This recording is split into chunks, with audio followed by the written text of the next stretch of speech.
Hi friends, అందరు బాగున్నారా? Welcome to Vijaya videos. మార్గశిర మాసంలో లక్ష్మీ గురువారం వ్రతం చేసుకునే వాళ్ళు ఖచ్చితంగా వ్రత కథ కూడా చదువుకోవాలండి. ఆ కథ ఏమిటనేది ఇప్పుడు చెప్తున్నానండి. ఒకానొక పల్లెలో ఒక బ్రాహ్మణ బాలిక మట్టితో లక్ష్మీదేవి బొమ్మను చేసుకొని భక్తి ప్రపత్తులతో చూసుకుంటుండేది. సవతి తల్లి తన బిడ్డను ఆడించేందుకు ఆ పిల్లకి అప్పగించి చిన్న బెల్లం ముక్కను కూడా ఇచ్చేది. ఆ బెల్లాన్ని లక్ష్మీదేవి బొమ్మకు నైవేద్యంగా ఉంచింది. కొన్నాళ్ళకి పిల్ల పెద్దదై పెళ్ళై అత్తవారింటికి వెళ్ళిపోయింది. తనతో పాటు లక్ష్మీదేవి బొమ్మను కూడా తీసుకుపోయింది.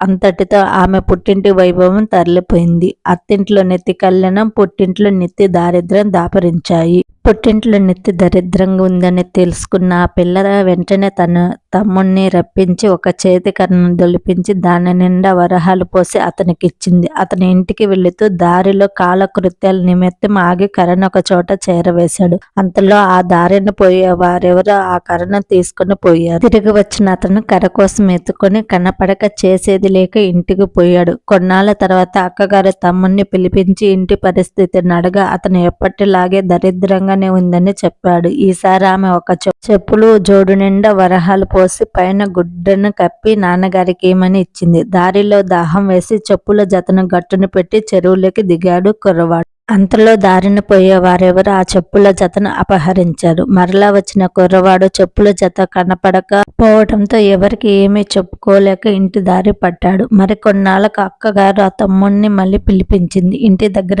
దరిద్రం ఇసుమంతైనా తగ్గలేదని తెలుసుకుని ఒక గుమ్మడికాయను దొలిపించి దాని నిండా రత్నాలు పోసి తమ్ముడికిచ్చి తల్లికి అందజేయమంది. అతడు గుమ్మడికాయను ఒక చెరువు గట్టు నుంచి తను చెరువులోకి దిగాడు. తిరిగి వచ్చే లోపల అటుగా వెళ్తున్న ఒక ఐవారపు బ్రాహ్మణుడు గుమ్మడికాయను చూసి తనతో తీసుకొని పోయాడు. తిరిగి వచ్చిన తమ్ముడు గుమ్మడికాయ కనపడకపోవడంతో తన దురదృష్టాన్ని నిందించుకుంటూ ఇంటికి వెళ్ళిపోయాడు. కొన్నాళ్ళు గడిచాక అక్కగారు తన పుట్టింటి విషయాలు తెలుసుకొని వారిని ఉద్ధరించడం ఎలాగో అని ఆలోచించి భర్త అనుమతిపై పుట్టింటికి వెళ్ళింది. ఒకనొక నాడు సవతి తల్లితో, అమ్మ, ఈ రోజు మార్గశిర లక్ష్మీవారం కావున లక్ష్మీదేవి నోము నోచుకుందాం, నువ్వేమి తినకుండా ఉండు అని చెప్పింది. తల్లి సరేనని చెప్పింది. చంటి పిల్లలకు చద్దన్నాలు పెడుతూ తను ఒక ముద్ద గతించింది. కూతురు వచ్చి నోముకి పిలిచేసరికి పొరపాటున తను చద్ది తిన్న సంగతి చెప్పింది. అందుకు కూతురు చింతించి, పోనీలే, వచ్చే వారం నోము నోచుకుందాం, ఈ రోజైనా జాగ్రత్తగా ఉండు అని చెప్పింది. ఆ రెండో లక్ష్మీ వారము నాడు పిల్లలకు తలంటు పోస్తూ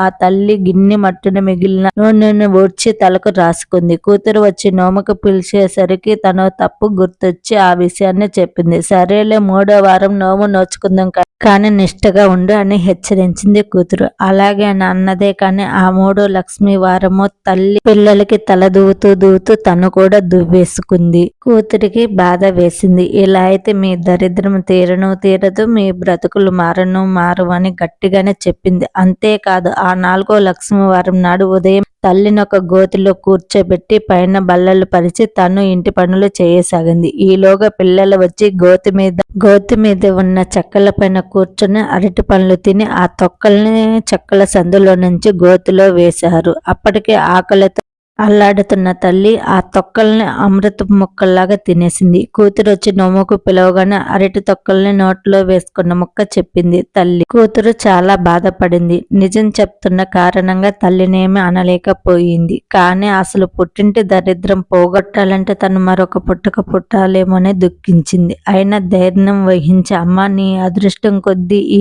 సంవత్సరం ఈ మార్గశిర మాసంలో 5 లక్ష్మీ గురువారాలు వచ్చాయి. చివరి లక్ష్మీ వారమైన శ్రద్ధ వహించి నోము నోచుకుంటే బాగుపడతావు, లేదంటే నేనేమి చేయలేను అని చెప్పింది. అంతేకాదు, ఆ చివరి లక్ష్మీవారం నాడు తన తల్లి కొంగుని తన కొంగుకి ముడి వేసుకొని ఏ అపచారం జరగకుండా చూసుకొని స్నానం చేయించి నోము నోయించింది.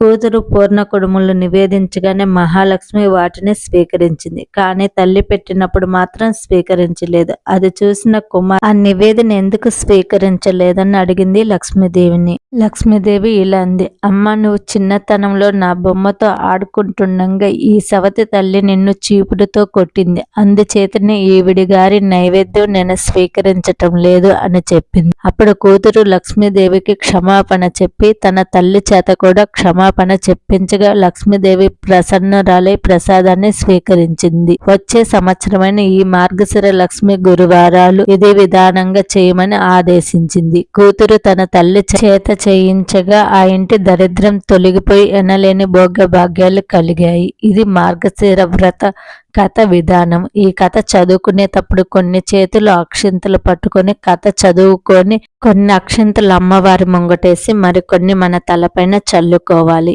ఈ వ్రత పుస్తకంలో అయితే ఈ నియమం లేదు, కానీ అందరూ ఈ వ్రత కథ ఎవరికైనా చెప్పాలని కూడా అంటారు. మీకు అటువంటి నియమం ఉంటే ఈ కథ ఎవరికైనా ఒక్కరికైనా చెప్పండి. ఈ వ్రత విధానం అంతా సూర్యోదయానికి ముందే చేయాలి. వీలు కాని పక్షంలో కనీసం 9 గంటల లోపలైనా పూర్తి చేయడానికి ప్రయత్నించాలి. ప్రతి వారం పూజ విధానం అయితే ఒకేలాగా ఉంటది, ప్రసాదాల మటుకు వేరువేరుగా ఉంటాయి. అవన్నీ ఏంటి అనేది ఆల్రెడీ వీడియో చేసి పెట్టినండి, ఒకసారి ప్లేలిస్ట్ చెక్ చేయండి. ఈ 2వ గురువారం ప్రసాదం పరమాన్నం చేయాలండి. అది ఎలా చేయాలో ఆల్రెడీ వీడియో చేసి పెట్టిన, దాన్ని లింక్ డిస్క్రిప్షన్ ఇస్తే ఒకసారి ఇంట్రెస్ట్ ఉంటే చూడండి. మీకు ఈ వీడియో ఎలా అనిపించిందో కూడా నాకు కామెంట్స్ పెట్టండి. ఈ వీడియో నచ్చితే ప్లీజ్ లైక్ చేయండి. మీరు లైక్ చేయడం వల్ల ఈ వీడియో ఇంకొంతమందికి చేరి వాళ్ళు ఈ కథ తెలుసుకునే అవకాశంగా ఉంటుంది. అలాగే నా ఛానల్ని సబ్స్క్రైబ్ చేసుకుని నేను ఏ వీడియో చేసిన నోటిఫికేషన్ ద్వారా మీకు ముందే అందుద్ది. ఈ కథ ప్రకారం అయితే ఒక విషయం తెలుస్తుందండి. అమ్మవారి అనుగ్రహం ఉండాలంటే పిల్లల్ని ఎప్పుడు కూడా చీపురుతో కొట్టడం, కాళ్ళతో తన్నడం చేయకూడదండి. ఈ మార్గశిర మాసంలో అమ్మవారిని పూజించండి. ఆ అమ్మవారి అనుగ్రహం అందరి మీద ఉండాలని కోరుకుంటున్నా. అలాగే వ్రత కథ విధానం కూడా వీడియో తీసినండి. మీరు కావాలంటే స్క్రీన్ షాట్ తీసుకొని కూడా చదువుకోవచ్చండి. వ్రతంలాగా చేసుకోకపోయినా పర్లేదండి. అమ్మవారిని మీకు వచ్చినట్టు పూజించండి. మీకు ఈ వీడియో నచ్చితే లైక్ చేయండి, షేర్ చేయండి, సబ్స్క్రైబ్ చేసుకోండి.